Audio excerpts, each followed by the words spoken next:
Hello students. So we are going to discuss about the important topic in modern history. So in this class we are going to discuss about important slogans. Modern history அதாவது இந்திய தேசிய இயக்கத்தில் இருக்கக்கூடிய முக்கியமான கூற்றுகள். So பல்வேறு விதமான தலைவர்கள் கூறிய முக்கியமான கூற்றுகள் எக்ஸாம் பாயிண்ட் ஆஃப் வியூல தேவைப்படக்கூடிய முக்கியமான கூற்றுகள் ஸ்டேட்மெண்ட் வைஸ் எல்லாமே நம்ம இந்த வீடியோவில் பார்க்கலாம். ஸோ இம்பார்ட்டன்ட் ஸ்லோகன்ஸ் அப்படின்னு எடுத்துட்டீங்கன்னா நம்முடைய ஃப்ரீடம் ஃபைட்டர்ஸோடைய ஒவ்வொரு பல்வேறு காலகட்டங்களில் ஒவ்வொருத்தருடைய கூற்றுகளும் ரொம்ப முக்கியமானதா வரலாற்றில் இருந்திருக்குது. ஸோ அதுல நம்மளுடைய எக்ஸாம் பாயிண்ட் ஆஃப் வியூல பாத்தீங்க அப்படின்னா நம்மளுடைய ஸ்கூல் புத்தகங்கள்லயே நிறைய கூற்றுகள் இருக்குது.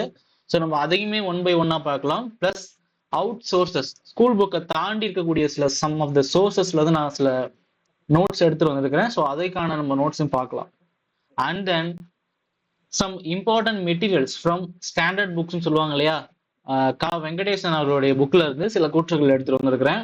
அண்ட் மோர் தென் நம்மளுடைய டிஎன்பிசி ப்ரீவியஸ் இயர் கொஸ்டின்ஸ், அதாவது முந்தைய ஆண்டு வினாக்கள்ல இருந்து கேட்கப்பட்டிருக்கக்கூடிய இந்த இம்பார்ட்டன்ட் ஸ்லோகன்ஸ், பல்வேறு விதமான தலைவர்கள் கூறிய ஸ்லோகன்ஸ் சொல்லிட்டு ஒரு கொஸ்டின் கேட்பாங்க இல்லையா. ஸோ அதுல சம் ஆஃப் த எனக்கு தெரிஞ்ச வரைக்கும் லாஸ்ட் ஒரு 2 இயர்ஸ்ல கேட்ட கொஸ்டின்ஸ் எல்லாமே இந்த வீடியோலாம் பார்க்கலாம். ஸோ இட்ஸ் கம்ப்ளீட் ஒரு பேக்கேஜா இருக்கும் இந்த இம்பார்ட்டன்ட் ஸ்லோகன்ஸ் அப்படிங்கிற டாபிக் கீழே. ஸோ வீடியோவை அன்டில் த எண்ட் வரைக்கும் பாருங்க. ஓகே, ஸோ நான் ஸ்டார்டிங்லேயே சொல்லிடுறேன், we are going to discuss about important slogans of Indian modern history. So இதுல நம்ம எந்தெந்த சோர்ஸ்ல இருந்து பார்க்க போறோம்னு சொல்லி பார்த்தோம் அப்படின்னா, ஃபர்ஸ்ட் சமச்சீர் புக்ஸ், நம்மளுடைய பள்ளி பாட புத்தகங்கள் 6ல இருந்து 12 வரைக்கும் கூடக்கூடிய முக்கியமான கூற்றுகள் எல்லாமே எடுத்துட்டு வந்திருக்கிறேன். அண்ட் தென் செகண்டா பார்த்தோம் அப்படின்னா அதர் சோர்சஸ், என்னது UPSC websites plus news paper datas. ஓகேவா? அண்ட் தென் நம்மளுடைய கா வெங்கடேசன் அவர்களுடைய புக்கு, வெங்கடேசன் புக். ஓகேவா? அண்ட் தென் ஃபைனலா பார்த்துட்டோம் அப்படின்னா நம்மளுடைய டிஎன்பிஎஸ்சி ப்ரீவியஸ் இயர் கொஸ்டின்ஸ்ல கேட்கப்பட்டிருக்கக்கூடிய இந்த இம்பார்ட்டன்ட் ஸ்லோகன்ஸ்க்கான கொஸ்டின்ஸ், அதாவது 2020ல இருந்து 2024 வரைக்கும் இருக்கக்கூடிய இந்த 4 வருடத்துக்கான இந்த கொஸ்டின்ஸ் நான் மேக்ஸிமம் எடுத்து வந்திருக்கிறேன். ஸோ வீடியோவை ஃபுல்லா பாருங்க. ஓகே, வீடியோக்குள்ள போகலாம். ஸோ ஃபர்ஸ்ட் ஆஃப் ஆல் நம்ம ஃபர்ஸ்ட் யாரை பார்க்க போறோம் அப்படின்னா, நேதாஜி சுபாஷ் சந்திர போஸ் அவர்களுடைய இம்பார்ட்டன்ட் ஸ்லோகன்ஸ் என்னென்ன சொல்லியிருக்கிறாருன்றதை பார்க்கலாம். The first one is பாத்தீங்கன்னா ஜெய்ஹிந்த் அப்படிங்கிற வார்த்தை. ஆக்சுவலி இந்த ஜெய்ஹிந்த் அப்படிங்கிற வார்த்தையை காயின் பண்ணது ஃபர்ஸ்ட் யூஸ் பண்ணது யார் அப்படின்னா நேதாஜி சுபாஷ் சந்திர போஸ் கிடையாது. It was only popularised by him. ஓகேவா? இந்த ஜெய்ஹிந்த் அப்படிங்கிற வார்த்தை நேதாஜி சுபாஷ் சந்திர போஸ் அவர்கள் யூஸ் பண்ணதுக்கு அப்புறமா இட் பிகம் பாப்புலர். ஓகேவா? இது வந்து பாப்புலர் ஆச்சு. அப்போ என்ன அர்த்தம்? ஜெய்ஹிந்த் அப்படிங்கிற வார்த்தை யூஸ் பண்ணது நேதாஜி சுபாஷ் சந்திர போஸ் யூஸ் பண்ணியிருக்காரு, but it was not coined by him.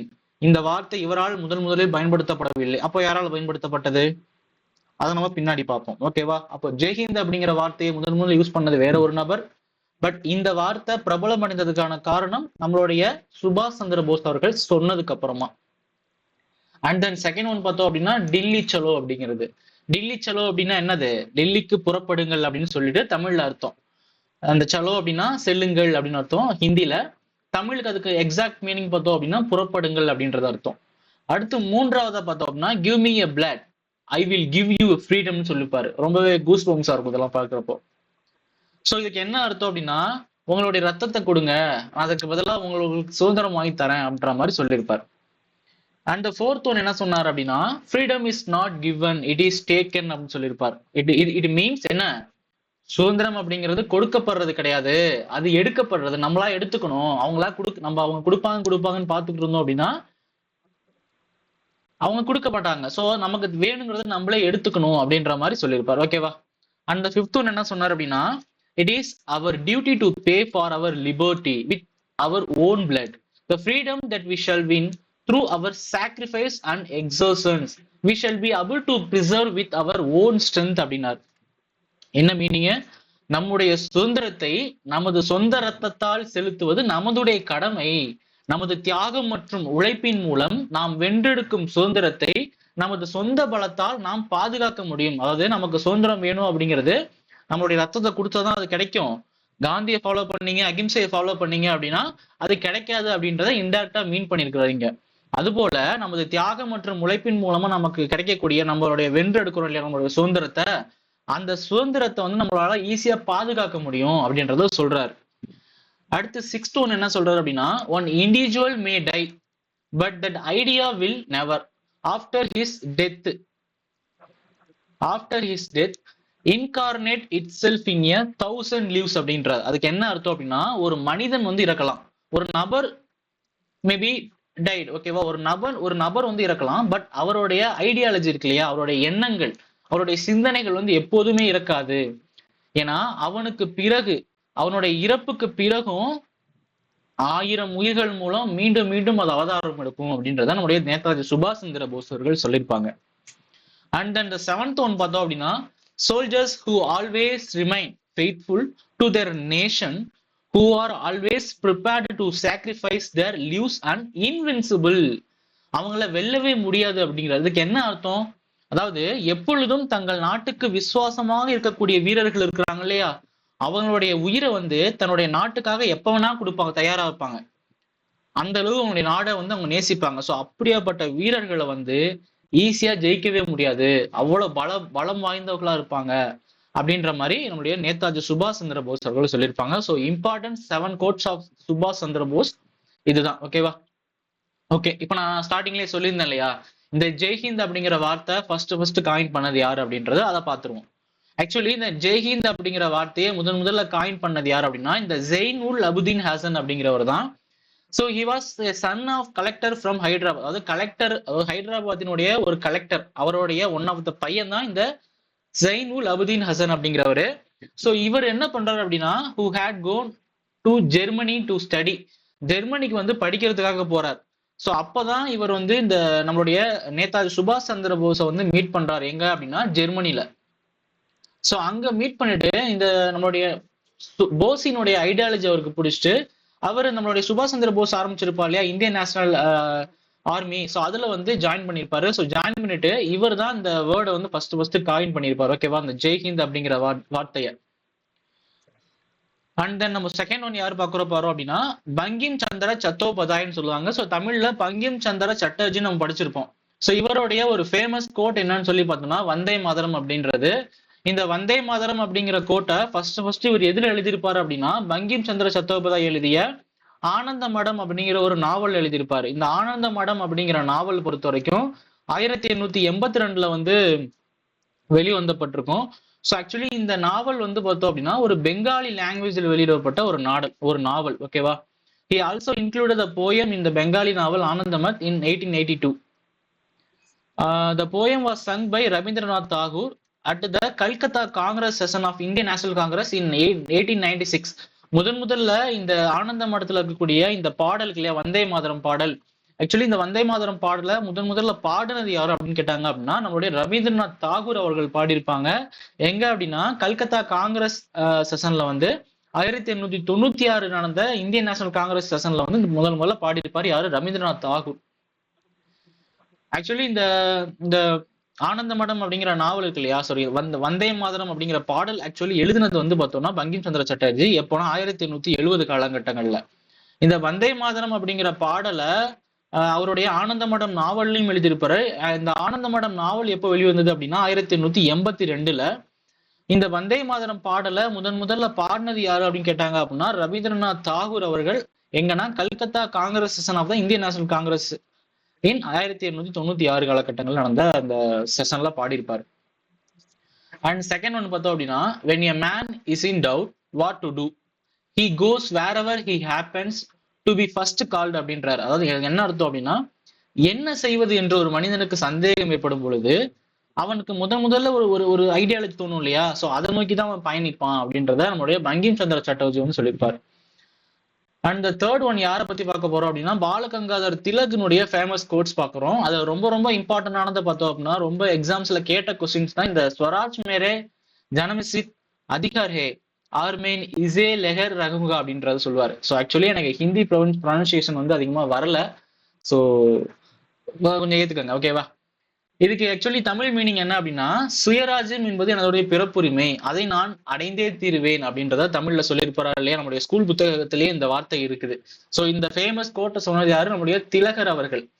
And second ஒன்னு பார்த்தோம் அப்படின்னா சேம் தான், இது இங்கிலீஷ்ல சொல்லியிருப்பார். Our nation is like a tree of which the original trunk is swarajya and the branches are swadeshi and boycott அப்படின்றாரு.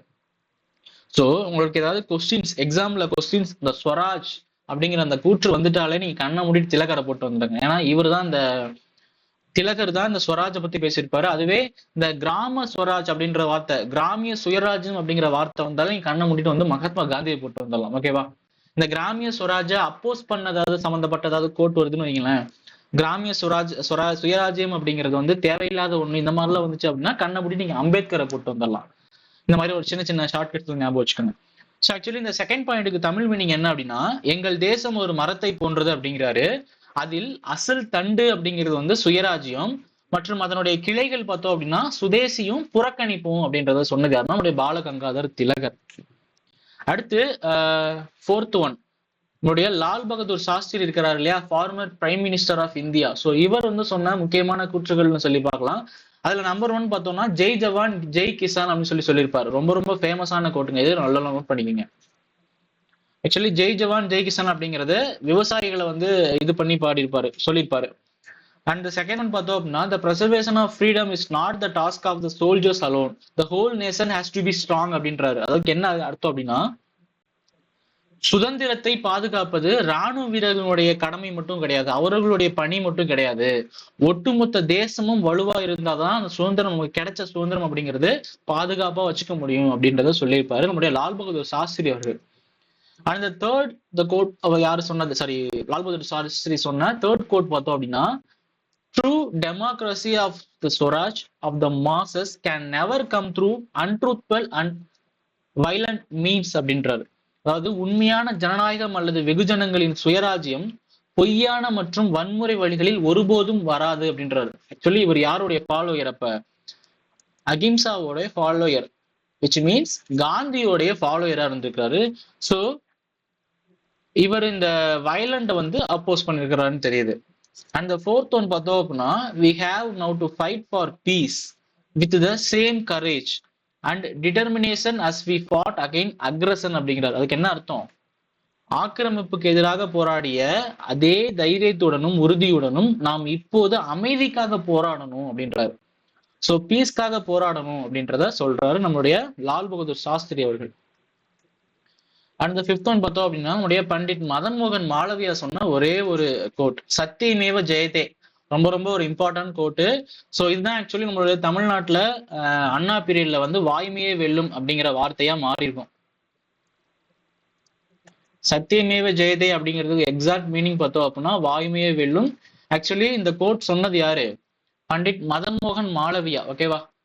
அண்ட் சிக்ஸ் ஒன் பார்த்தோம் அப்படின்னா பகத்சிங். ஸோ பகத்சிங் பத்தி எல்லாத்துக்குமே தெரியும். ஸோ இவருடைய இம்பார்ட்டன்ட் கோட்ஸ் வந்து இந்த இன்குலாப் சிந்தாபாத் அப்படிங்கிறது நிறைய டிஎன்பிஎஸ்சி கொஸ்டின்ஸ்ல இருக்கக்கூடிய ஒன் ஆஃப் த கொஸ்டின்ஸ் இது சொல்லலாம். ஸோ நல்லா பாத்துங்க, இந்த இன்குலாப் சிந்தாபாத் அப்படிங்கிறதும் இவர் முதல்ல யூஸ் பண்ணலை. பட் இந்த இன்குலாப் சிந்தாபாத் அப்படிங்கிறது பாப்புலரைஸ் ஆனதுதான் இந்த பகத்சிங்னால. நம்மளுடைய பகத்சிங் வந்து அவருடைய இறக்கும் தருவாயில இன்குலாப் சிந்தாபாத்னு சொல்லியிருப்பாரு. அது மட்டும் இல்லாம இந்த சென்ட்ரல் அசம்பிளியில போயிட்டு பாம் விசிட்டும் இன்குலாப் சிந்தாபாத் சொல்லியிருப்பாரு. ஸோ அந்த மாதிரியான டைம்ல தான் இந்த இன்குலாபாத் சிந்தாபாத் அப்படிங்கிற வார்த்தை வந்து ஃபேமஸ் ஆகுது ஒழிய இந்த வார்த்தை முதல்ல இவரால யூஸ் பண்ணப்படலை. அது நான் யாருன்னு சொல்றேன்.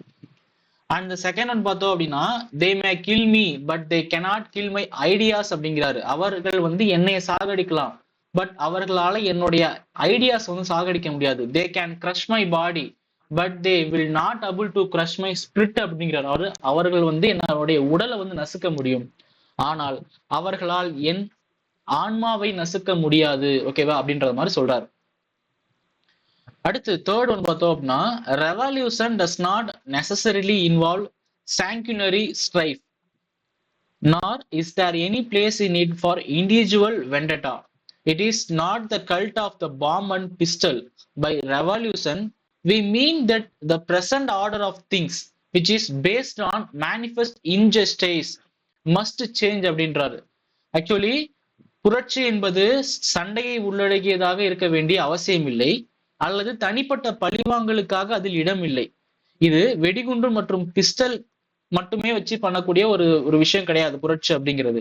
ஆக்சுவலி புரட்சி அப்படிங்கிறது என்னன்னா, வெளிப்படையான அநீதியை அடிப்படையாக கொண்ட விஷயங்களின் தற்போதைய ஒழுங்குக்காக மாற வேண்டும் என்ற அர்த்தம் அப்படின்றத உடைய பகத்சிங் அவர்கள் வந்து ஒரு கோட்ல சொல்றாரு. அப்போ இந்த இன்குலாபாத் சிந்தாபாத் அப்படிங்கிற இந்த வார்த்தை காயின் பண்ணது யாரு அப்படின்னு சொல்லி பார்த்தோம் அப்படின்னா மௌலானா ஹசரத் மொஹானி அப்படிங்கிறது. ஸோ இது ஒரு important question, one of the previous question வந்து பார்த்த மாதிரி ஒரு ஞாபகம் இருக்குது எனக்கு. இன்குலாப் ஜிந்தாபாத்தை முதலில் பயன்படுத்தியவர் யார் அப்படின்ற ஒரு கொஸ்டின் வந்து ஏதோ ஒரு எக்ஸாம்ல கேட்டிருந்தான். ஸோ இந்த வார்த்தை முதல்ல பயன்படுத்தினது யாருன்னா மௌலானா ஹசரத் மொஹானி அப்படிங்கிறவரு. ஸோ இதை கொஞ்சம் நோட் பண்ணிக்கோங்க, ஓகேவா? ஆக்சுவலி இந்த மௌலானா ஹசரத் மொஹானியை பத்தி ஒரு பேசிக்கா பார்க்கணும் அப்படின்னா இவர் வந்து தான் முதல்ல இந்த வார்த்தை யூஸ் பண்ணியிருப்பாரு. எப்போனா 1921 பீரியட்லயே யூஸ் பண்ணியிருப்பாரு. ஸோ ஆக்சுவலி இவர் வந்து ஒரு உருது போயிட்டுங்க, ஓகேவா? ஒரு உருது கவிஞர். அது மட்டும் இல்லாம இவருடைய பொலிட்டிக்கல் ஐடென்டிட்டி இந்த ஒரு பொலிட்டிக்கல் ஒரு லீடராகவும் இருந்திருக்கிறாரு மௌலானா ஹசரத் மொஹானி அப்படிங்கிறவர். ஸோ இவர் வந்து எதற்காக ஃபேமஸ் ஆனார் அப்படின்னா இவர் வந்து லேபர், அதாவது தொழிலாளர்கள் சார்ந்த நலன்களுக்காக போராடிய ஒரு முக்கியமான பொலிட்டிக்கல் லீடரு. அது மட்டும் இல்லாம ஒன் ஆஃப் த போயட், அதாவது உருது போயட்னு சொல்லியிருந்தோம் இல்லையா? ஸோ அண்ட் தென் பார்த்தோம்னா இவர் கம்யூனிஸ்ட் பார்ட்டி ஆஃப் இந்தியாவில் ஃபவுண்டர்ஸ் இருக்காங்க இல்லையா, அதுல இவரும் ஒன் ஆஃப் த மெம்பர்ஸ். இந்த கம்யூனிஸ்ட் பார்ட்டி ஆஃப் இந்தியா தொடங்கப்பட்டது எப்போ? 1925 இன் இந்தியா, ஓகேவா? இது பார்த்துக்கோங்க. அடுத்து 7 ஜவஹர்லால் நேரு அவர்கள். ஸோ அவருடைய இம்பார்ட்டன்ட் கூட்ஸ் சொல்லி பார்த்தோம் அப்படின்னா அரம் ஹரா ஹே அப்படின்பாரு, அதாவது ஓய்வெடுக்க அனுமதி இல்லை அப்படின்னு சொல்லியிருப்பாரு. ஸோ ரெஸ்ட் எடுக்கவங்கலாம் டைம் கிடையாது, ஓடிக்கிட்டே இருங்க, நம்மளோட சுதந்திரம் அடையிற வரைக்கும் நம்ம வந்து ஓடிக்கிட்டே தான் இருக்கணும் அப்படின்ற மாதிரி சொல்லியிருப்பாரு. அண்ட் த செகண்ட் ஒன் பார்த்தோம் அப்படின்னா blood and tears are going to be our lot whether we like them or not. Our blood and tears will flow maybe the parched soil of India needs them so that the fine flower of freedom may grow again அப்படின்றாரு. அதாவது ரத்தமும் கண்ணீரும் நாம் விரும்பினாலும் விரும்பாவிட்டாலும் நம்முடைய உடம்புல போயிட்டே தான் இருக்குது. அதுபோல எங்கள் ரத்தமும் கண்ணீரும் ஓடும். இந்தியாவின் வறண்ட மண்ணுக்கு அவர்கள் தேவைப்படலாம். இதனால் சுதந்திரத்தின் சிறந்த மலர் மீண்டும் வளரக்கூடும் அப்படின்ற மாதிரி நம்முடைய ஜவஹர்லால் நேரு அவர்கள் வந்து சொல்லியிருப்பாங்க. And 8th the famous code. இந்த கொஸ்டின் சின்ன பிள்ளைய கேட்டா கூட சொல்லுவோம், டூ ஆர் டை, செய் அல்லது செத்துமடி. சொன்னது யாரு? நம்முடைய காந்திஜி அவர்கள். ஸோ ஆக்சுவலி இந்த கோட்டை எப்ப சொல்லியிருப்பாங்க அப்படின்றதுதான் கொஸ்டின். ஸோ இந்த மாதிரி கொஸ்டின் கேட்க வாய்ப்பு இருக்கு. காந்திஜியோடைய ஃபேமஸ் கோட்டான இந்த டூ ஆர் டை அப்படிங்கிறது எப்போ அவர் யூஸ் பண்ணாரு அப்படின்னு சொல்லி கேட்டாங்க அப்படின்னா in 1942. So simply we can tell at எப்போ சொல்லியிருப்பாரு?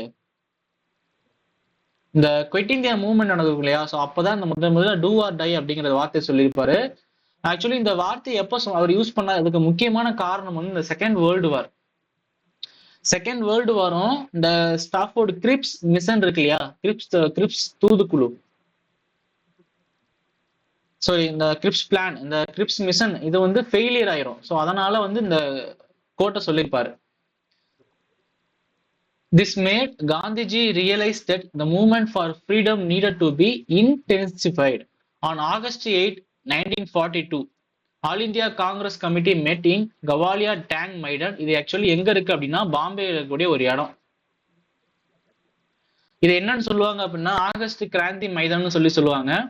Gandhi addressed thousands after the meeting to spell out of the way forward அப்படின்றாரு. ஸோ ஆக்சுவலி இந்த டூ ஆர் டை அப்படிங்கிற வார்த்தையை குவிட் இந்தியா மூவ்மெண்ட் அப்போ யூஸ் பண்றாரு. குவிட் இந்தியா மூவ்மெண்ட் அப்படிங்கிறது எப்போ நடைமுறை இது ஃபர்ஸ்ட் ஆரம்பிச்சார் அப்படின்னா ஆகஸ்ட் 8, 1942 எங்க அப்படின்னா இந்த குவாலியா டேங் மைதான் அப்படிங்கிற ஒரு இடத்துல, இது வந்து பாம்பே அப்படிங்கிற ஒரு பிளேஸ்ல இருக்கு. ஸோ குவிட் இந்தியா அப்படிங்கிற வார்த்தையை முதல்ல காயின் பண்ணது யாருன்னு சொல்லி கேட்பாங்க. ஸோ அதை காயின் பண்ணது யாரு அப்படின்னா யூசுப் மெஹர் அலி அப்படிங்கிறவரு. ஸோ இவர் தான் இந்த ஸ்லோகனை முதல்ல சொல்லியிருப்பாரு. ஸோ இதை தான் காந்தி வந்து யூஸ் பண்ணியிருப்பாரு. ஆக்சுவலி இவருடைய இம்பார்ட்டன்ட் இன்னொரு ஸ்லோகன்னு சொல்லி பார்த்தோம்னா சைமன் கோபேக் அப்படிங்கிற, சைமனே வெளியேறு அப்படிங்கிற வார்த்தையும் 1928 முதல்ல யூஸ் பண்ணது யார் அப்படின்னா மெஹர் அலி அப்படிங்கிறவர் தான். ஸோ இதுவுமே one of the important point, note பண்ணிக்கோங்க. அடுத்து 9 சர்தார் வல்லபாய் பட்டேல். ஸோ சர்தார் வல்லபாய் பட்டேல் அப்படிங்கிறவர் இந்த கோட் இருக்கு இல்லையா, இந்த கோட் வந்து இவருக்கு எப்ப எந்த ப்ரொட்டஸ்ட் இவர் பண்ணதுனால இவருக்கு கொடுத்துருப்பாங்க அப்படின்றத தெரிஞ்சவங்க கமெண்ட் பண்ணுங்க. ஆக்சுவலி இவருடைய கோட் பார்த்தோம் அப்படின்னா, man power without unity is not a strength unless it is harmonised and united properly then it becomes a spiritual power அப்படின்றத சொல்லியிருப்பார். ஒற்றுமை இல்லாத மனித வளம் அப்படிங்கிறது ஒருங்கிணைக்கப்பட்டு ஒழுகாக ஒன்றிணைக்கப்பட்டு விட்டால் அது ஒரு ஆன்மீக சக்தியாக மாறும் அப்படின்றத சொல்லியிருப்பாரு. ஆக்சுவலி உங்களுக்கு ஒரு சின்ன ஒரு க்ளூ சொல்லிட்டா, இந்த வல்லபாய் பட்டேலை பொறுத்த வரைக்கும் இந்த யூனிட்டி அப்படிங்கிற வார்த்தை வந்தாலே, ஏதாவது ஒரு கோர்ட்ல வந்தாலே ஆக்சுவலி அது இவரா தான் இருப்பார். ஏன் அப்படின்னா வல்லபாய் பட்டேலுக்கு ஒரு பேர் இருக்குது, என்ன? அயன் மேன் ஆஃப் இந்தியான்னு சொல்லுவாங்க, இந்தியாவின் இரும்பு மனிதர். ஏன்? ஏன்னா அந்த காலகட்டங்கள் 1947க்கு அப்புறமா இந்தியா சுதந்திரம் அடைஞ்சதுக்கு அப்புறமா so many princely states are there. So அந்த எல்லா சுதந்திர அரசுகளையுமே வந்து ஒருங்கிணைச்சு ஒரு ஒருங்கிணைந்த இந்தியாவை மாத்தினதோடைய முக்கியமான பங்கு யாரோடையது? வல்லபாய் பட்டேலோடைய பங்கு. ஸோ அதனால he was called as a iron man of இந்தியான்னு சொல்லுவாங்க, இந்தியாவின் இரும்பு மனிதன் என்று இவர் அழைக்கப்பட்டார். அடுத்து 10 B.R. அம்பேத்கர் அவர்கள். So B.R. அம்பேத்கரை பொறுத்த வரைக்கும், my final words of advice to you are agitate and organize. Have faith in yourself. With justice on our side, I did not see how we can lose our battle. The battle to me is a matter of joinger. அதாவது உங்களுக்கான எனது இறுதி அறிவுரைகள் அப்படிங்கிறது, கல்வி கத்துக்கங்க, கிளர்ச்சி பண்ணுங்க மற்றும் ஒழுங்கமைத்தல். உங்கள் மீது நம்பிக்கை வையுங்கள், எங்கள் பக்கம் நியாயம் இருந்தால் நாம் எப்படி போரில் தோற்க முடியும் என்று தெரியவில்லை. போர் எனக்கு மகிழ்ச்சியாக விஷயம் அப்படின்றாரு. அடுத்த செகண்ட் பார்த்தோம் அப்படின்னா, the battle is in the fullest sense spiritual. There is nothing material or social in it. For ours is a battle not for wealth or for power. It is a battle for freedom. It is the battle of reclamation of human personality அப்படிங்கிறாரு. ரொம்ப ரொம்ப முக்கியமான வார்த்தை. அதாவது நாங்க போராடுறது அப்படிங்கிறது ஆன்மீகம் சார்ந்தது, இதில் பொருள் அல்லது சமூகம் எதுவும் இல்லை. எங்களுடைய செல்வத்துக்காகவோ நாங்க பணம் சம்பாதிக்கிறதுக்கோ இல்ல நாங்க அதிகாரத்துக்கு வரதோ போராடல.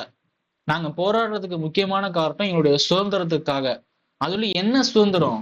மனித ஆளுமையை மீட்டெடுப்பதற்கான போர் அப்படின்றத நம்மளுடைய அம்பேத்கர் அவர்களும் சொல்லியிருப்பாங்க.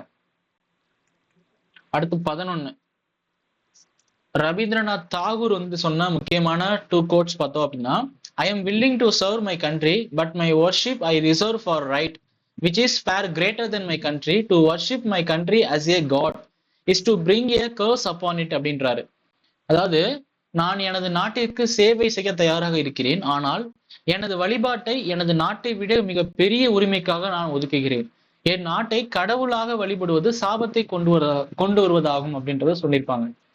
இந்த செகண்ட் ஒன் பார்த்தோம்னா, patriotism cannot be our final spiritual shelter. My refuge is humanity. I will not buy a glass for the price of diamonds, and I will never allow patriotism to triumph over humanity as long as I live அப்படின்றாரு. அதாவது நான் இருக்க வரைக்கும் தேசபக்தி நமது இறுதி ஆன்மீக தங்குமிடமாக இருக்க முடியாது. என் புகலிடம் அப்படிங்கிறது மனித நேயம் தான். எப்பயுமே ஒரு வைரத்தை வாங்கக்கூடிய விலையை கொண்டு ஒரு கண்ணாடியை வாங்க மாட்டேன். நான் வாழும் வரை தேசபக்தி தான் மனித குலத்தின் மீது வெற்றி பெற அனுமதிக்க மாட்டேன் அப்படின்றத சொல்றாரு ரவீந்திரநாத் தாகூர் அவர்கள். அடுத்து நம்மளுடைய ஸ்கூல் புக்ஸ்ல இருக்கக்கூடிய இம்பார்ட்டன்ட் கோட்ஸ். ஸோ ஆளுநர் எல்பின்சன் அப்படிங்கிறவர் வந்து அப்போதைய எதிர்கால அரச பிரதிநிதியாக வரக்கூடிய சர் ஜான் லாரன்ஸ்க்கு வந்து 1864 பீரியட்ல ஒரு கடிதம் எழுதுறாரு. அதுல என்ன சொல்றாரு அப்படின்னா, நண்பன் பகைவன் என்ற வேறுபாடின்றி முழு வீச்சிலான பழிவாங்குதல் மேற்கொள்ளப்பட்டுள்ளது. கொள்ளையடிப்பதை பொறுத்த மட்டில் நாம் உண்மையாகவே நாதிர்ஷாவையே மிஞ்சிவிட்டோம் அப்படின்றது இவருடைய first quote. And then one of the another quote, இவரால் சொல்லப்பட்ட அனதர் கோட் என்னன்னா, பழைய ரொமானிய லட்சியமான டிவைடட் இம்பெரா, அதாவது பிரித்தாளுதல் கொள்கை. ஆக்சுவலி பிரிட்டிஷ் வந்து இந்தியாவில் ஃபாலோ பண்ண ஒரு பாலிசி என்ன அப்படின்னா, இந்த டிவைடட் இம்பெரா அப்படிங்கிறது பிரித்தாளும் கொள்கை. நமக்குள்ளேயே சண்டையை மூட்டி விட்டு நம்மளே அடிச்சுக்க வச்சு இவங்க வந்து ஹெல்ப் பண்ற மாதிரி வந்து உள்ள வந்துதான் பிரிட்டிஷ் ஆளுமை அப்படிங்கிறது இந்தியாவுக்குள்ள ரொம்பவே ஒரு ஸ்ட்ராங் ஆகுது. ஸோ இதை வந்து இவர் தான் சொல்லியிருப்பாரு. அடுத்து நம்மளுடைய அரவிந்த் கோஷ் இருக்காரு இல்லையா, அவர் வந்து சொன்னது, தேசியத்தின் குறிக்கோளானது இந்திய சிந்தனையை, இந்திய குணநலன்களை இந்திய உணர்வுகளை, இந்திய ஆற்றலை, இந்தியாவின் உன்னதத்தை மீட்டெடுப்பதாகும். மேலும் உலகை தடுமாற செய்யும் பிரச்சனைகளை இந்திய மனப்பாங்குடன் இந்திய நிலைப்பாட்டில் தீர்த்து வைப்பதாகும் அப்படின்றத தேசியத்தினுடைய குறிக்கோள்களா அரவிந்த் கோஷ் சொல்றாரு. அடுத்து திலகர் நம்ம ஆல்ரெடி பார்த்தோம், நம்ம வந்ததுலயே முன்னாடி இருக்கக்கூடிய பிபிடிலேயே, சுயராஜ்யம் எனது பிறப்புரிமை அதை அடைந்தே தீருவேன் அப்படின்றத 1897 சொல்லியிருப்பாங்க. அடுத்து நம்முடைய கோபாலகிருஷ்ண கோகலே. ஆக்சுவலி கோபாலகிருஷ்ண கோகலே யாரு?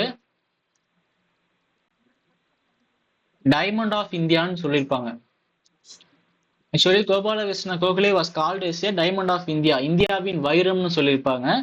ஆக்சுவலி இதை சொன்னது யாரு அப்படின்னா திலகர். இதுல ஒரே ஒரு ஆச்சரியம் என்ன அப்படின்னா, திலகர் அப்படிங்கிற ஒரு எக்ஸ்ட்ரீமிஸ்ட், கோபாலகிருஷ்ண கோகலே அப்படிங்கிறவர் ஒரு அகிம்சாவாதி. ஸோ இவருக்கும் அவருக்கும் ஆக்சுவலி கருத்துக்கள் வயசா இவங்க ரெண்டு பேருக்குமே ஆகாது. But Tilak diamond of India அப்படின்ட்டு கோபாலகிருஷ்ண கோகலே புகழ்ந்திருப்பாங்க. ரொம்ப ரொம்ப ஒரு இம்பார்ட்டன்ட் விஷயம். அது மட்டும் இல்லாம சர்வன்ஸ் ஆஃப் இந்தியன் சொசைட்டி அப்படிங்கிற ஒரு இந்திய பணியாளர் சங்கம் தொடங்கினது யாரு? நம்முடைய கோகலே அவர்கள். சோ இவர் தான் பார்த்தோம் அப்படின்னா காந்தியினுடைய பொலிட்டிக்கல் குரு. காந்தியுடைய பொலிட்டிக்கல் லீடர் யாரு? லீடர் ஆர் குரு யாருன்னா நம்முடைய கோபாலகிருஷ்ண கோகலே அவர்கள் தான். சோ இவருடைய வார்த்தைகள்னு சொல்லி பார்த்தோம்னா, சுதேசி இயக்கமானது நம்முடைய தொழில்களின் முன்னேற்றத்திற்கானது மட்டுமல்ல, நமது தேசிய வாழ்க்கை சார்ந்த அனைத்து துறைகளின் மேம்பாட்டிற்குமானது அப்படின்றத கோகலே சொல்லியிருப்பாங்க. அடுத்து ஜி சுப்பிரமணியம். ஜி சுப்பிரமணியம் தான் யாரு? சுதேசமித்ரன் ஃபவுண்டர். சுதேசமித்ரன் என்னது? Tamils first news paper. இவருடைய இன்னொரு இம்பார்ட்டன்ட் நியூஸ் பேப்பர் என்ன? தி ஹிந்து. சோ இவருடைய கோட்னு சொல்லி பார்த்தோம்னா, தேசிய வாழ்வின் அனைத்து தளங்களிலும் தங்களின் சார்பு நிலைக்கு எதிரான புரட்சி அப்படிங்கிறத சுதேசி இயக்கத்தை போல் சொல்லியிருப்பாங்க. அடுத்தபடியா ரானடே. ரானடே பொறுத்த வரைக்கும் இவருடைய இம்பார்ட்டன்ட் ஒரு ஆர்கனைசேஷன் சொல்லி பார்த்தோம் அப்படின்னா பூனா சர்வஜனிக் சபா. So actually it was founded in the year of 1870s, I think. 1870 காலகட்டங்கள்ல பூனா சர்வஜனிக் சபா அப்படிங்கிறவர ஒரு அமைப்பை தோற்றுவிக்கிறாரு. எங்கன்னா புனேல, மகாராஷ்டிரால. இவருடைய கோட்னு சொல்லி பார்த்தோம்னா, ஒருவரது சொந்த நாட்டில் உற்பத்தி செய்யப்படும் பொருட்களுக்கு அப்பொருட்களின் பயன்பாடு குறைவான மன நிறைவை கொடுத்த போதிலும் முன்னுரிமை வழங்கணும் அப்படின்றத ரானடே சொல்றாரு. அடுத்து அரவிந்த் கோஷ். இவருடைய இம்பார்ட்டன்ட் ஒரு கோட்னு சொல்லி பார்த்தோம்னா, அதாவது ஒருத்தர் கேள்வி கேட்கிறாரு அரவிந்த் கோஷ்ட, உங்களுடைய நாட்டுப்பற்று ஒருத்தர் ஆகணும், ஒரு நாட்டுப்பற்றோட இருக்கணும் அப்படின்னா அவர் என்ன பண்ணணும், எப்படி இருக்கணும் அப்படின்றத கேட்கிறாரு. அப்போ இவர் அரவிந்த் கோஷ் என்ன சொல்றாரு அப்படின்னா, இங்க பாரு, அந்த செவுத்துல பாரு, அந்த செவுத்துல ஒரு இந்திய வரைபடம் தொங்குது இல்லையா, அந்த வரைபடத்தை நீ பாத்தியா? அது ஒரு வரைபடம் அல்ல, அது எங்களுடைய பாரத மாதாவினுடைய உருவப்படமா நாங்க கருதுறோம். அதனுடைய நகரங்களும் மலைகளும் ஆறுகளும் காடுகளும் அவளுடைய உடலை உருவாக்கி இருக்குது. அவளுடைய குழந்தைகளே அவளுடைய பெரிதும் மற்றும் சிறிதுமான நரம்புகள். பாரதத்தை வாழ்கின்ற தாயாக நினைத்து கவனம் செலுத்தி 9 மடங்கு அதிக பக்தியுடன் அவளை வழிபடு. அப்படி வழிபட்ட அப்படின்னா உனக்கு நாட்டுப்பற்று கிடைச்சிரும், நாட்டுப்பற்று வந்துடும் அப்படின்றத அரவிந்த் கோஷ் ஒரு நபர்கிட்ட சொல்றாரு. ஸோ இதெல்லாம் ஒரு ஃபேமஸான கோட்டு. அடுத்து அரவிந்த் கோஷனுடைய ஒரு அனதர் இம்பார்ட்டன்ட் கோட் என்னன்னா, கற்றறிந்த மக்களுக்கும் பொதுமக்களுக்கும் இடையே ஒரு இணைப்பை உருவாக்கியுள்ளது. அதுவே சுயராஜ்யத்தை நோக்கி எடுத்து வைக்கப்பட்ட உன்னதமான ஒவ்வொரு வெற்றியும் சுன்னதமான முதல் அடியாகும். இந்திய தொழிலாளியின் ஒவ்வொரு வெற்றியும் நாட்டுக்கு கிடைத்த வெற்றி அப்படின்ட்டு நம்மளுடைய வந்தே மாதரம் இதழில் அரவிந்த் கோஷ் சொல்லியிருப்பாரு. ஆக்சுவலி இந்த கோட்டை எப்ப சொன்னார் அப்படின்னா, இந்த கோரல் மில் ஸ்ட்ரைக் இருக்கு இல்லையா, கோரல் மில் ஸ்ட்ரைக் அப்படிங்கிற 1908 காலகட்டங்கள்ல விஓசி வாவு சிதம்பரனார் அவர்கள் பிளஸ் சுப்பிரமணிய சிவா, ஸோ இவர்களுக்கு கிடைத்த வெற்றியா அந்த கோரல் மில் ஸ்ட்ரைக் கிடைச்சிருக்கும். ஸோ இந்த ஸ்ட்ரைக்கை புகழ்ந்துதான் அரவிந்த் கோஷ் தன்னுடைய இதழான வந்தே மாதரம் அப்படிங்கிற இதழில் புகழாரம் சூட்டுறாரு. அடுத்து அன்னிபெசனுடைய இம்பார்ட்டன்ட் கோட்ஸ்ன்னு சொல்லி பார்த்தோம்னா, இங்கிலாந்தின் கடினமான தருணம் இந்தியாவின் வாய்ப்புக்கான தருணம் அப்படின்றத சொல்லியிருப்பாங்க. அடுத்து ரெண்டாவதா இந்தியாவின் விசுவாசத்தின் விலை இந்தியாவின் விடுதலைன்னு சொன்னாங்க. அடுத்து 3, தன்னாட்சி என்பது நாட்டில் மக்களால் தேர்ந்தெடுக்கப்பட்ட உறுப்பினர்களை கொண்ட சபைகள் மூலமாகவும் அவர்கள் சபைக்கு கடமைப்பட்டவர்களாகவும் விளங்க நடைபெறும் ஆட்சியாகும் அப்படின்றத சொல்லியிருக்காங்க. அடுத்து காந்தியடிகளுடைய one of the important quote, கடந்த 1 மாத காலமாக நடந்த நிகழ்வுகளை பார்க்கும் பொழுது கிலாபத் இயக்க விஷயத்தில் ஏகாதிபத்திய அரசு நேர்மையற்ற நியாயமற்ற வகையிலும் மற்றும் கிரிமினல் போலவும் நடந்து கொண்டதுடன் தங்கள் நேர்மையற்ற தன்மையை பாதுகாக்க தவறுக்கு மேல் தவறு செய்தனர். இத்தகைய அரசு மீதான மதிப்பையோ அல்லது அன்பையோ என்னால் இருப்பு வைக்க இயலவில்லைன்னு சொல்லிட்டு இந்த கிலாபத் மூவ்மெண்ட்டுக்கு அப்புறமா காந்தியடிகள் சொல்லியிருப்பாரு. அடுத்து கெயில் மினால்டின் அப்படிங்கிறவரு முழுமையான இந்திய இஸ்லாமிய அரசியல் மேம்பாட்டுக்கான வழியை திறக்க முழுமையான இஸ்லாமிய அடையாளம் பயன்பட்டது அப்படின்ட்டு அவருடைய வார்த்தைகள்ல சொல்றாரு. சோ இவர் ரவீந்திரநாத் தாகூர் என்ன சொல்றாரு அப்படின்னா, இந்த ஜாலியன் வாலாபாக் மசக்கர் இருக்கு இல்லையா, ஜாலியன் வாலாபாக் படுகொலைக்கு பிறகு 1919 மே மாசம் மே 31 ஒரு கடிதம் எழுதுறாரு. அப்போதைய அரசு பிரதிநிதியார் வைசிராயா இருக்கக்கூடிய இவருக்கு எழுதியிருப்பார் நினைக்கிறேன். 1919 இவரு செம்ஸ்போர்ட் வந்திருப்பார் இல்லையா, சோ அவருக்கு எழுதுறாரு. சோ என்ன எழுதுறாரு அப்படின்னா, இணக்கமற்ற சூழல் நிலவும் வேளையில் அவமானத்தின் சின்னமாக இந்த மதிப்பிற்குரிய பட்டம் திகழ்கிறது. மனிதர்களாக கூட கருத முடியாத நிலையில் மதிப்பிழந்து போன எனது நாட்டு மக்களுக்கு ஆதரவாக எனது தரப்பில் நான் மேற்கொள்ளும் செயலாக எனக்கு வழங்கப்பட்ட அனைத்து சிறப்பு பட்டங்களையும் நான் திரும்ப ஒப்படைக்கிறேன் அப்படின்ட்டு அவருடைய கடிதத்துல எழுதிட்டு அவருடைய பட்டங்கள்லாம் திறந்திருப்பாரு நம்முடைய ரவீந்திரநாத் தாகூர் அவர்கள்.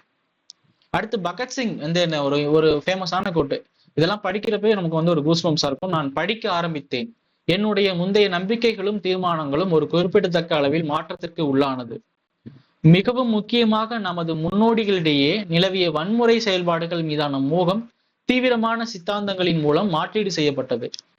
இதில் மாயத்திற்கு இடமில்லை, கண்மூடித்தனமான நம்பிக்கைக்கும் இடமில்லை. யதார்த்தமான அணுகுமுறையே நமது ஒழுங்குமுறையானது. தீவிரமான தேவை ஏற்படும் பட்சத்தில் மட்டுமே வன்முறையை கையாள்வது நியாயப்படுத்தக்கூடியதாக இருக்கும். அனைத்து வெகுஜன இயக்கங்களுக்கும் பொருந்தக்கூடிய ஒரு கொள்கையாக அகிம்சை இருக்கும். வழிமுறைகள் ஏராளமாக இருக்கின்றன. நாம் எந்த லட்சத்திற்காக போரிட்டமோ அதன் தூய கருதுகோளே மிக முக்கியமானது. ஆக்சுவலி இந்த கோட்ல நீங்க தெரிஞ்சுக்கிற ஒரே விஷயம் இந்த வார்த்தை அகிம்சை அப்படிங்கிறது. சோ நம்மளை பொறுத்த வரைக்கும் பகத்சிங் அப்படிங்கிற ஒரு ரெவால்யூஷனிஸ்ட், அதாவது புரட்சிகர தேசியவாதி. சோ இவர்கிட்ட ஏன் அகிம்சை வருது அப்படின்றத நீங்க தெரிஞ்சுக்கணும். சோ பகத்சிங் தன்னுடைய சுதந்திர போராட்டத்தை ஆரம்பிக்கிறப்போ he was one of the follower of Gandhi. So காந்தியை ஃபாலோ பண்ண ஒரு நபர் தான் பகத்சிங், அகிம்சையை ஃபாலோ பண்ண ஒரு நபர் தான் பகத்சிங். பட் காந்தியினுடைய சில செயல்பாடுகள் இவருக்கு நம்பிக்கை தராத விளைவாதான் இந்த ரெவால்யூஷனரி ஆக்டிவிட்டிஸ்குள்ள வராரு, புரட்சிகர விஷயத்துக்குள்ள பகத்சிங் வராரு. எதனால? ஃபர்ஸ்ட் இவர் அகிம்சையை ஃபாலோ பண்ணியிருக்காரு. ஸோ அந்த டைம்ல இவர் சொன்ன இந்த கூற்று தான் ஒன் ஆஃப் த இது. அடுத்து, முதலாளித்துவம் ஏகாதிபத்தியம் ஆகியவற்றின் நாட்கள் எண்ணப்பட்டு வருகின்றன. இந்த போர் எங்களுடன் தொடங்கியதும் இல்லை, எங்கள் வாழ்க்கையுடன் முடிவு பெற போவதும் இல்லை. நாங்கள் போர் தொடுத்தால் போர் கைதிகள் ஆனோம் என்று உங்கள் நீதிமன்ற தீர்ப்பு கூறுகிறது. அப்படியானால் எங்களை தூக்கிலிடுவதற்கு பதில் சுட்டு கொள்ளுங்களேன் அப்படின்ட்டு நம்முடைய பகத்சிங் தான் சொல்லியிருப்பாரு. அடுத்து பகத்சிங்குடைய அனதர் கோட்ஸ் சொல்லி பார்த்தோம்னா, புரட்சி என்பது வெறும் குண்டு எறிதலோ கைத்துப்பாக்கியால் சுடுவதோ அல்ல. புரட்சி என்பது மனித குலத்தின் பிரிக்க முடியாத உரிமை. இதை நம்ம ஆல்ரெடி முன்னாடி பார்த்தோம்.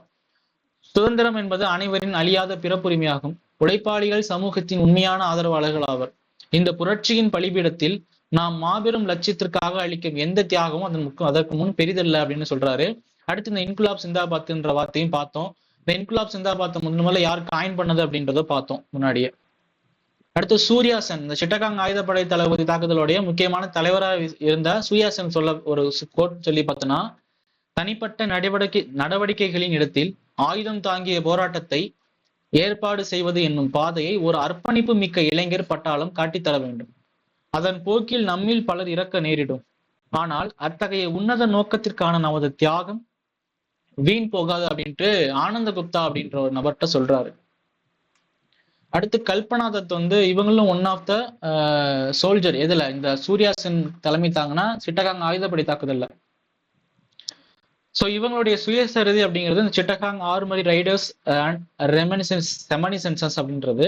ஸோ இதுல வந்து இவங்க அந்த கோட்டை சொல்றாங்க. போர் தளவாட கிடங்கு தாக்குதலின் போது தப்பித்த இருவர் 1932 ஜூன் 13 அரசு படைகளுக்கு எதிராக நேருக்கு நேர் மோதல் ஏற்பட்ட போது கொல்லப்பட்டனர். அதே வேளையில் அவர்கள் தல்காட் கிராமத்தில் அரச படைகளின் தளபதி கேப்டன் கேமரூனை ஒரு ஏழை பிராமண விதவையான சாவித்ரி தேவி என்பவரின் வீட்டில் கொன்றனர். இந்த சம்பவத்திற்கு பிறகு அவ்விதவை பெண்மணி அவரது குழந்தைகளுடன் கைது செய்யப்பட்டார். விசாரணையின் போது அப்பெண்மணிக்கு வேண்டிய அளவு உதவி செய்வதாக தூண்டியும் அவரிடமிருந்து ஒரு வார்த்தையை கூட காவல்துறையால் பெற முடியவில்லை. படிப்பறிவற்ற ஏழையாயிருந்தும் தங்கம் போன்ற பொருட்களுக்கு ஆசைப்படாமல் தயக்கமின்றி அத்தனை கொடுமைகளையும் பழியையும் தாங்கிக் கொள்ள முடிந்தது வந்து இந்த இந்திய சுதந்திரம் அப்படிங்கிற ஒரு தாகம் அப்படின்றத கல்பனா தத்தன் தான் அவருடைய ஆட்டோபயோகிராஃபில சொல்றாங்க. அடுத்து ஹாமில்டன் முன்னாடியே பார்த்த ஒரு கூற்று பின்வரும் 2 வகைகளில் எதை விரும்புவது என்று ஒருவருக்கும் தெரியவில்லை. கருத்து ஒற்றுமையும் செயலும் அரசியல் ரீதியாக பெரிதும் ஆபத்தானவை, இது முதல் வகை. கருத்து வேற்றுமையும் மோதலும் நிர்வாக ரீதியாக தொல்லை தருபவை, இது 2வது வகை. இவ்விரண்டையும் ஒப்பிட்டு பார்த்தால் 2வது வகை உரசல் எழும் இடங்களில் இருப்பவர்களுக்கு கவலையையும் பொறுப்புணர்வையும் ஏற்படுத்தக்கூடியது என்ற போதிலும் இதுவே குறைந்த அளவு ஆபத்துடையது எனலாம் அப்படின்ட்டு ஹாமில்டன் வந்து வைஸ்ராய் எல்ஜினுக்கு வந்து எழுதின கடிதத்துல வந்து சொல்றாரு. அடுத்து ஜவஹர்லால் நேரு, இந்து முஸ்லிம் வகுப்புவாதம் நடுத்தர வகுப்புகளுக்கு இடையே நடந்த மோதல்களின் விளைவே ஆகும். நடுத்தர வகுப்பு அப்படின்றத நல்லா கொஞ்சம் பார்த்துக்கணும். மனசாட்சி உள்ள இந்து மற்றும் முஸ்லிம் பொதுமக்கள் இத்தகைய வகுப்பு வாதத்தில் இருந்து முற்றிலும் விலகியே இருந்தனர் அப்படின்றத சொல்றார் நேரு. அடுத்த நேரு, நான் முதன்முறையாக இவ்வரைவை வசித்த போது கடுமையான மன அழுத்தத்துக்கு உட்பட்டேன் அப்படின்ட்டு சொல்றாரு. இந்த கேபினட் குழுன்னு நினைக்கிறேன். ஸோ அவங்களுடைய அந்த ரிப்போர்ட்டை படிச்சுட்டு சொன்னாரா இல்ல சைமன் கமிஷனுடைய ரிப்போர்ட் பத்தி சொன்னாரான்னு தெரியல. அது கொஞ்சம் நீங்க பாத்துக்கோங்க, செக் பண்ணிக்கங்க. அடுத்து காந்தி, இந்தியாவை கடவுளிடம் விட்டு விடுங்கள். அது அதீதமான ஒன்றாக இருக்குமானால் அதை இயற்கையின் அராஜக போக்கில் கூட விட்டு விடுங்கள். இவ்வரையறுக்கப்பட்ட ஒழுங்குமுறை கொண்ட அராஜகம் நீங்கி செல்வதால் முற்றிலும் தரிகட்டு சட்ட சீர்கேடு ஏற்பட்டாலும் அந்த ஆபத்தை எதிர்கொள்ள தயாராக இருக்கிறேன். செய் அல்லது செத்துமடி அப்படின்ட்டு இதனுடைய கூற்று வந்து முடிக்கிறாரு. ஸோ இதை நம்ம முன்னாடியே பார்த்துருந்தோம். அடுத்து சுமித் சர்க்கார் அப்படின்றவர் மாடர்ன் இந்தியா அப்படிங்கிற ஒரு இங்கிலீஷ் இதழ்ல வந்து எழுதுறாரு.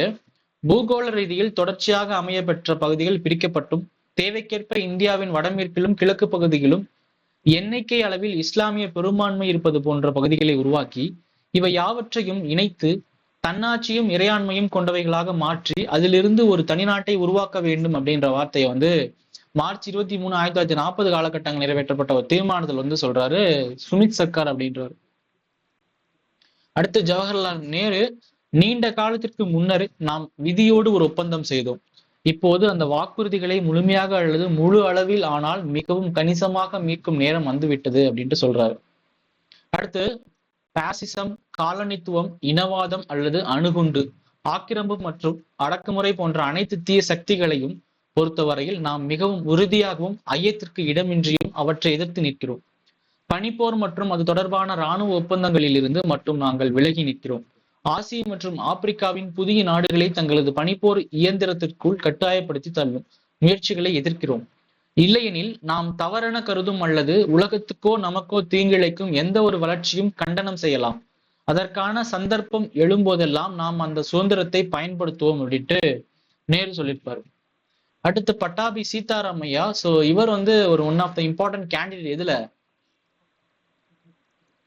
1939 காலகட்டங்கள்ல போஸ், நேதாஜி சுபாஷ் சந்திர போஸை எடுத்து காந்தி அப்பாயின்மெண்ட் பண்ணப்பட்ட ஒரு கேண்டிடேட் தான் இந்த பட்டாபி சீதாராமையா. பட் இந்த எலெக்ஷன் வந்து போஸ் வந்து ஜெயிச்சிருப்பாரு. ஸோ இவருடைய கோட்னு சொல்லி பார்த்தோன்னா, இந்த முழு பிரச்சனையை முதல் பிரச்சனையாகவும் முக்கிய பிரச்சனையாகவும் எடுத்து அரசமைப்பு நிர்ணய சபை தீர்வு காண வேண்டும் அப்படின்ட்டு சொல்லியிருப்பாரு. எப்போ கான்ஸ்டியூஷன் அசம்பிளில சொல்லியிருப்பாரு. அடுத்து ஜேவிபி கமிட்டி, ஜவஹர்லால் நேரு, வல்லபாய் பட்டேல், பட்டாபி சீதாராமையா 3 பேர் கொண்ட ஒரு கமிட்டி குறுகிய பிராந்தியவாதத்தை வலியுறுத்துகின்றன என்றும் அது நாட்டின் மேம்பாட்டிற்கு அச்சுறுத்தலாக உருவாக்கக்கூடும் அப்படின்றதும் சொல்லியிருப்பாங்க ஜேவிபி கமிட்டி. அடுத்து மாவட்ட நீதிபதி கிராஸ்ட்வைட் அப்படிங்கிறவரு, மாளவியாவின் குடும்பத்தார் வேண்டுமென்றே இந்துக்களை தூண்டிவிட்டனர். இச்செயல் முஸ்லிம்களின் மீது எதிர்வினை ஆற்றியது அப்படின்ட்டு சொல்றாரு. அடுத்து முகமது அலி ஜின்னா என்ன சொல்றாரு அப்படின்னா, இஸ்லாம் ஆபத்தில் உள்ளது அப்படிங்கக்கூடிய ஒரு உணர்ச்சிகரமான முழக்கத்தை வந்து சொல்றாரு. யாரு? ஜின்னா, முகமது அலி ஜின்னா. அடுத்து சர் வாசிர் ஹாசன் அப்படிங்கிற 1937 நடந்த மாநாட்டுல, முஸ்லீம் லீக்ல நடந்த மாநாட்டுல லீக்கின் அடிப்படை கோரிக்கையானது இருநாடு கொள்கை அப்படின்றத தெளிவா சொல்றாரு. யாரு? சர் வாசின் ஹாசன் அப்படிங்கிறவர். அடுத்து வெங்கடேசன் சார் அவருடைய புக்ல வந்து உள்ள இம்பார்ட்டன்ட் கோட்ஸ். கே ராஜையன் அப்படிங்கிறவருடைய கோட் என்னன்னு சொல்றாருன்னா, தென்னிந்திய கிளர்ச்சி 1800 to 1801 நடந்துச்சு. தென்னிந்திய கிளர்ச்சி சவுத் இந்தியால இந்திய விடுதலை போராட்ட பயணத்தின் தனித்தன்மை வாய்ந்த முயற்சியின் துவக்கம் அப்படின்றத கே ராஜையன் சொல்றாரு.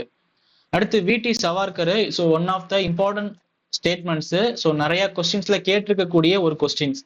1806 வேலூர் கிளர்ச்சி வந்து தான் 1857 பெருங்கிளர்ச்சிக்கான ஒரு முன்னோட்டம், ஒரு ஒத்திசை அப்படின்றத வி.டி. சவார்கர் சொல்றார். அடுத்து ராஜாராம் மோகன் ராயுடைய ஒரு கோட்டு, இந்துக்கள் பின்பற்றும் மத முறைகள் அவர்களது அரசியல் நலன்களை பாதுகாப்பதாய் இல்லை. அதே போன்று சாதி வேறுபாடுகள் எண்ணிறந்த பிரிவுகளையும் உட்பிரிவுகளையும் ஏற்படுத்தி விட்டது. இது அவர்களிடையே நாட்டுப்பற்றை வளர விடாமல் செய்து விட்டது அப்படின்றத மோகன் ராய் சொல்றார். அடுத்து பட்டாபி சீதாராமையோடைய இன்னொரு கூற்று, சிற்றாறுகள் சேர்ந்துதான் பேராறாக பெருக்கெடுக்கின்றது. அதே போன்று சிறிய துவக்கங்களில் இருந்துதான் பெரிய நிறுவனங்கள் தோன்றுகின்றன அப்படின்றத சொல்றார். அடுத்து காந்தி. காங்கிரஸ் இந்தியாவின் பழம்பெரும் அமைப்பாகும். இது உண்மையிலேயே ஒரு தேசிய நிறுவனம்.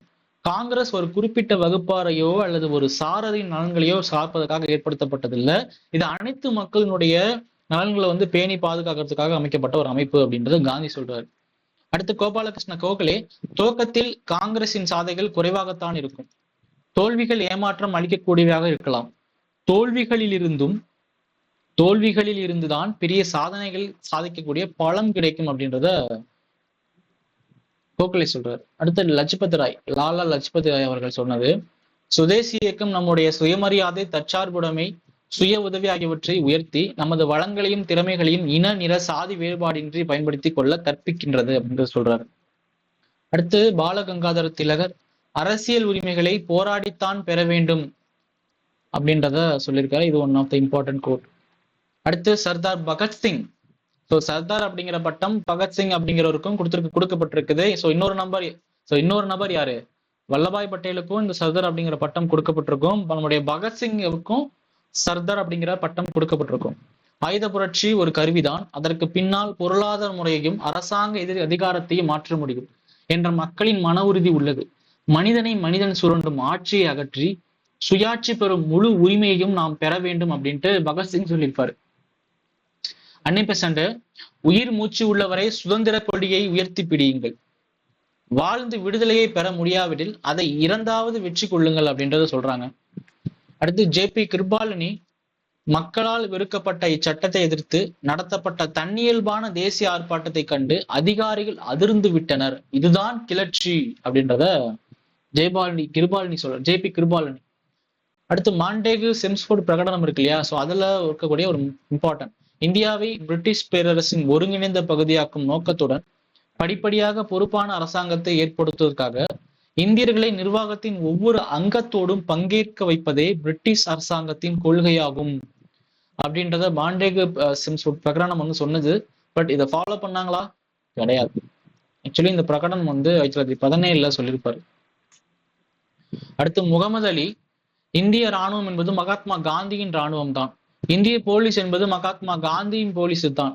ஒவ்வொரு மனிதனும் காந்தி, மதம், நாடு ஆகியவற்றின் பக்கம் இருக்கின்றான் என்று உறுதியாக கூறுகிறேன் அப்படின்ட்டு முகமது அலி சொல்றாரு. அடுத்து ஆர்.சி. மஜும்தார் என்ன சொல்றாரு அப்படின்னா, ஒத்துழையாமை இயக்கம் மக்களை புதிய நம்பிக்கையோடு புதிய எதிர்பார்ப்போடு சுதந்திரத்துக்காக போராடும் ஆற்றலை பெறுவதற்கான புனித துவக்கமாகும் அப்படின்றத சொல்றாரு. அடுத்து சி.ஆர். தாஸ், சித்தரஞ்சன் தாஸ். சோ இவர் என்ன சொல்றாரு? ஆக்சுவலி இவர் யாரு?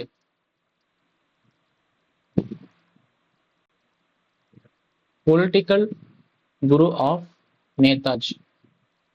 ஸோ நேதாஜியினுடைய பொலிட்டிக்கல் குருவா அந்த சி.ஆர். தாஸ் சொல்லுவாங்க, சித்தரஞ்சன் தாஸ். சட்டமன்ற புறக்கணிப்பின் நோக்கம் சுயராஜ்யத்தை அறிவதற்கான தடையை நீக்குவதாகும். அதற்கேற்றபடி சட்டமன்றத்தை வளைக்க வேண்டும் அல்லது ஒழிக்க வேண்டும் அப்படின்ட்டு CR தாஸ் சொல்லியிருப்பாரு. அடுத்து ஜவஹர்லால் நேரு, சுதந்திரம் என்பது பிரிட்டிஷ் ஏகாதிபத்தியத்திலிருந்து முழுவதுமாக விடுபடுவதுதான். அப்படி விடுபட்டால்தான் இந்தியா காமன்வெல்த் அமைப்பின் சமமான உறுப்பினராக முடியும் அப்படின்றத நம்முடைய ஜவஹர்லால் நேரு சொல்றார். அடுத்து ராஜேந்திர பிரசாத், நாம் நமது கோட்பாட்டில் உறுதியாகவும் தீர்மானத்தில் திடமாகவும் இருப்போம். சத்தியாகிரகத்தை நடத்தும் போது தற்காலிக பின்னடைவு ஏற்படலாம், ஆனால் அது தோல்வி அல்ல. தோல்வியே ஏற்படினும் அது பெரிய வெற்றியாகும் அப்படின்றத சொல்றார். அடுத்து பிபின் சந்திரபால், இடதுசாரி இயக்கத்தில் தேசிய விடுதலை போராட்ட நதியும் அடக்கி ஒடுக்கி சுரண்டப்பட்ட மக்களின் பொருளாதார சுதந்திர நதியும் சங்கமித்தன அப்படின்றத சொல்றார். அடுத்து DV தமங்கர், கிரிப்ஸ் வந்தார் பார்த்தார் ஆனால் ஆக்கிரமிக்கவில்லை அப்படின்றத சொல்றார். எவ்வளவு ஒரு ஃபன்னியா இருக்கு பாருங்க.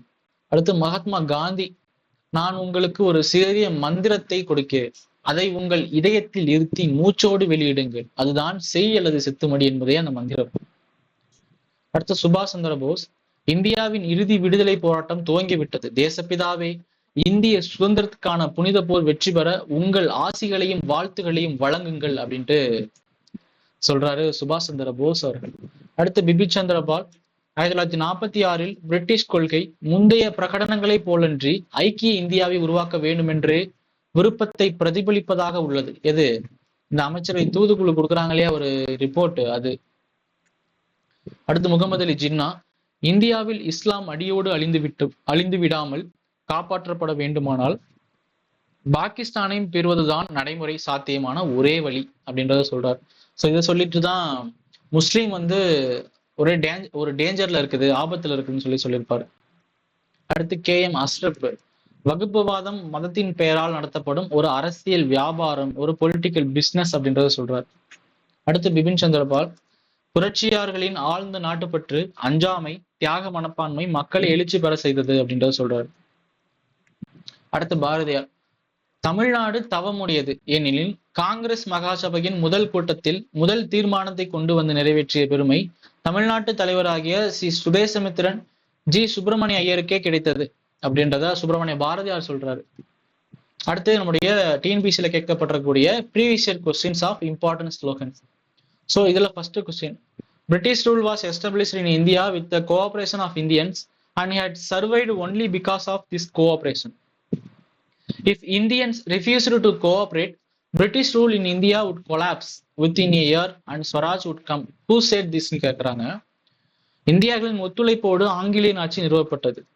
இந்த ஒத்துழைப்பினால் தான் இந்த ஆட்சி பிழைத்துக் கொண்டிருக்கிறது. இந்தியர்கள் ஒத்துழைக்க மறுத்தால் இந்தியாவில் ஆங்கிலேயரின் ஆட்சி ஒரு வருடத்தில் வீழ்ந்து சுயராஜ்யம் மலரும் அப்படின்னு சொன்னது நம்முடைய மகாத்மா காந்தி அவர்கள். அடுத்து இரண்டாவது question, in a sense, Akbar might be considered to be a father of Indian nationalism at the time when there was a little nationality in the country and religion was a dividing factor. Akbar placed the ideal of a common Indian nationhood above the claims of separatist religion. சொல்றாரு. ஆராய்ந்து பார்த்தால் அக்பரை தான் நம்ம இந்திய தேசத்தின் தந்தையாக கருதணும். அவருடைய காலத்தில் தேசப்பற்று குறைவாகவும் மதம் நாட்டை பிளவுபடுத்தும் சக்தியாகவும் இருந்தது.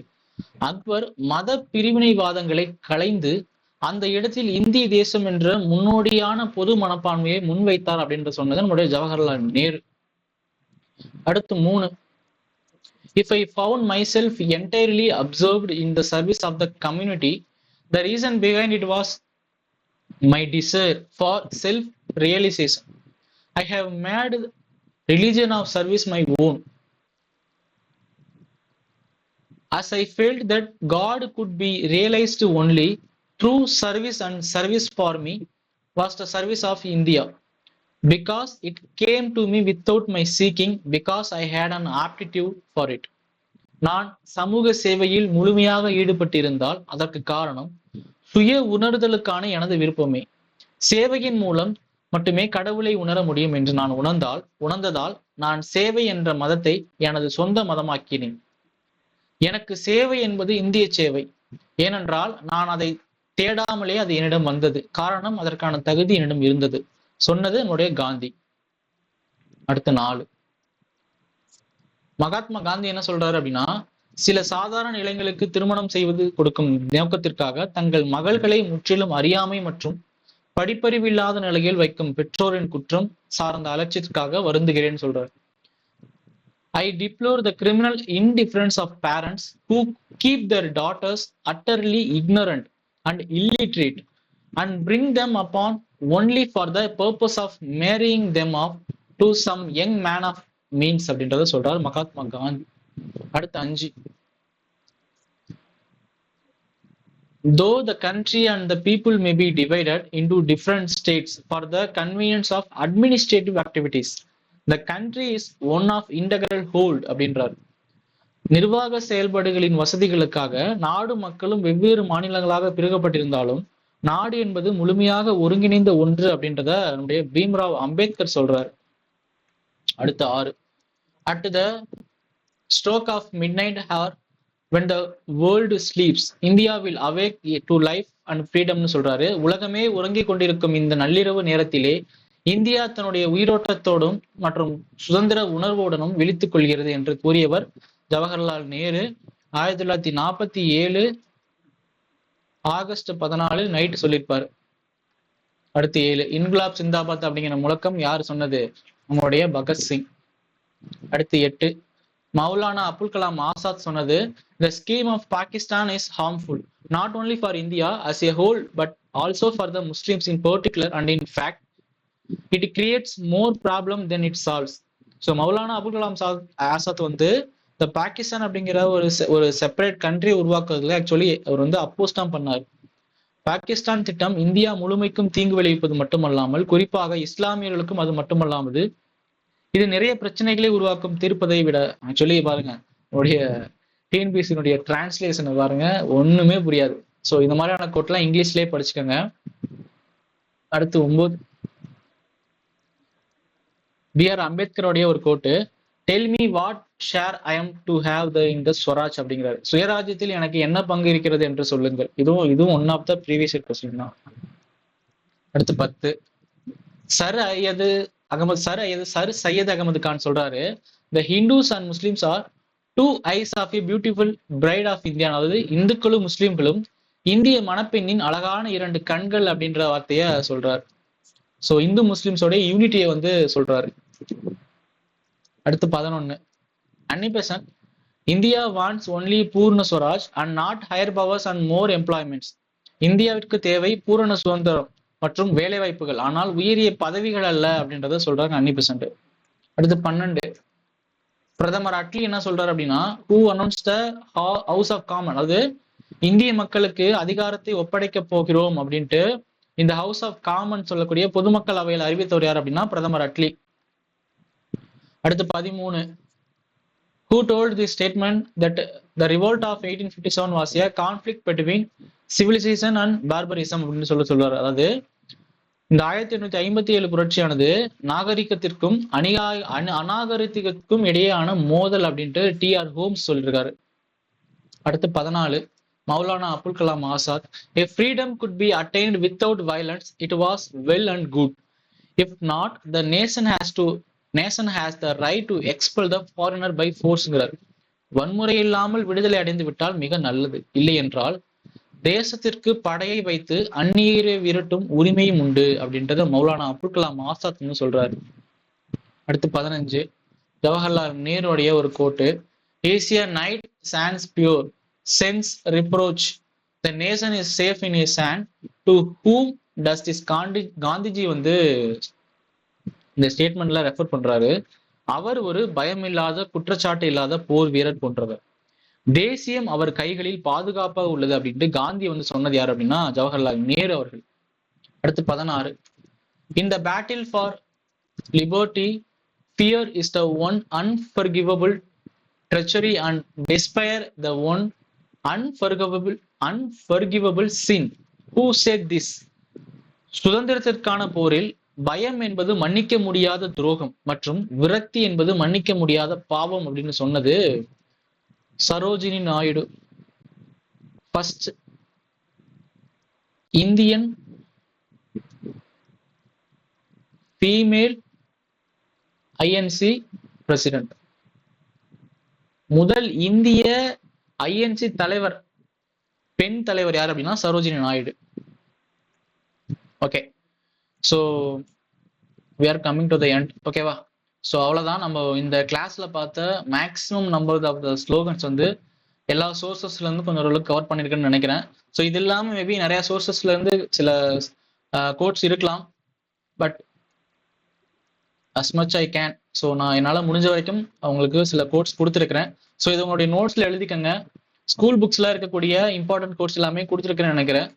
ஸோ இந்த வீடியோ உங்களுக்கு யூஸ்ஃபுல்லா இருக்குது அப்படிங்கிற பட்சத்தில் உங்களுடைய ஃப்ரெண்ட்ஸ் இருக்காங்க இல்லையா, who are preparing for the TNPSC exams or the other state government exams or UPSC exams. So இந்த மாதிரி சிவில் சர்வீஸ் எக்ஸாம்ஸ்க்கு படிச்சுட்டு இருக்கக்கூடிய உங்களுடைய நண்பர்களுக்கும் இந்த வீடியோவை உங்களுக்கு பயனுள்ள வகையில் இருந்தது அப்படின்னு கருதுனீங்க அப்படின்னா அவங்களுக்கும் ஷேர் பண்ணுங்க, அவங்களுக்கும் யூஸ்ஃபுல்லா இருக்கும். ஸோ அடுத்த வீடியோவில் சந்திப்போம். நன்றி, வணக்கம், தேங்க்யூ.